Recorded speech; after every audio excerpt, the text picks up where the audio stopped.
हमारा अगला वर्ड है एलोकेट। अब इसका मतलब क्या होता है? बेसिकली जब आप किसी खास काम के लिए रिसोर्सेज जैसे पैसा या सामान या फिर ड्यूटीज मतलब काम बांटते हैं या फिक्स करते हैं, उसे कहते हैं एलोकेट करना। चलो इसको ना कुछ आसान एग्जाम्पल से समझते हैं ताकि बिल्कुल क्लियर हो जाए। The government plans to allocate more funds for education.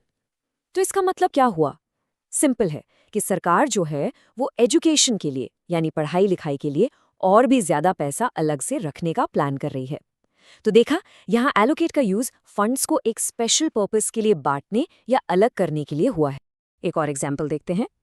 The manager will allocate tasks to each team member. यहाँ एलोकेट का मतलब है काम बांटना। जो मैनेजर है वो हर टीम मेंबर को उसका काम दे रहा है, उसे टास्क्स एलोकेट कर रहा है। इससे ये इंश्योर होता है कि सबको अपना अपना काम पता हो और प्रोजेक्ट टाइम पे खत्म हो जाए। ये वाला तो हम सबसे रिलेट करेगा। You should allocate at least 1 hour a day for exercise. मतलब कि भाई दिन के 24 घंटों में से कम 1 घंटा तो एक्सरसाइज के लिए अलग रखो ही रखो। यहाँ हमने अपने टाइम को एलोकेट किया एक इम्पॉर्टेंट काम के लिए। Simple right? अच्छा, आपने न्यूज में ऐसी हेडलाइन जरूर देखी होंगे। Tech giant to allocate $2 billion for AI safety research. इसका सीधा सा मतलब है कि एक बहुत बड़ी टेक कंपनी ने $2 बिलियन का fund specifically AI safety research के लिए अलग से रखा है। तो देखा, ये वर्ड सिर्फ रोजमर्रा की बातों में ही नहीं बल्कि बिजनेस और फाइनेंस जैसे बड़े बड़े लेवल पर भी यूज होता है। चलिए अब देखते हैं एलोकेट के कुछ सिनोनिम्स, यानी ऐसे वर्ड्स जिनका मीनिंग ऑलमोस्ट सेम है। जैसे कि असाइन, इसका मतलब होता है कोई काम सौंपना। फिर है डिस्ट्रीब्यूट, यानी चीजों को बांटना।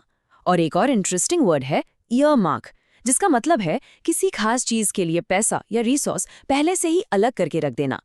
तीनों काफी सिमिलर हैं एलोकेट्स। और अब बात करते हैं इसके एंटोनिम्स की, यानी उल्टे मीनिंग वाले वर्ड्स। जैसे विथ होल्ड, जिसका मतलब है कुछ देना नहीं, रोक लेना। फिर है कीप और रिटेन, इनका मतलब भी है अपने पास ही रखना, बांटना नहीं। तो ये सारे वर्ड्स एलोकेट के बिल्कुल ऑपोजिट हैं, जहां आप चीजें बांटने के बजाय उन्हें होल्ड करके रखते हो। तो अब जब आप एलोकेट वर्ड का मतलब इतनी अच्छी तरह से समझ गए हैं, एक सवाल आपके लिए है। आप आज अपना टाइम कैसे एलोकेट करेंगे? जरा सोचिए। और हाँ, इस नए सीखे हुए वर्ड को अपने डेली कॉन्वर्सेशंस भी यूज करना जरूर शुरू कीजिए।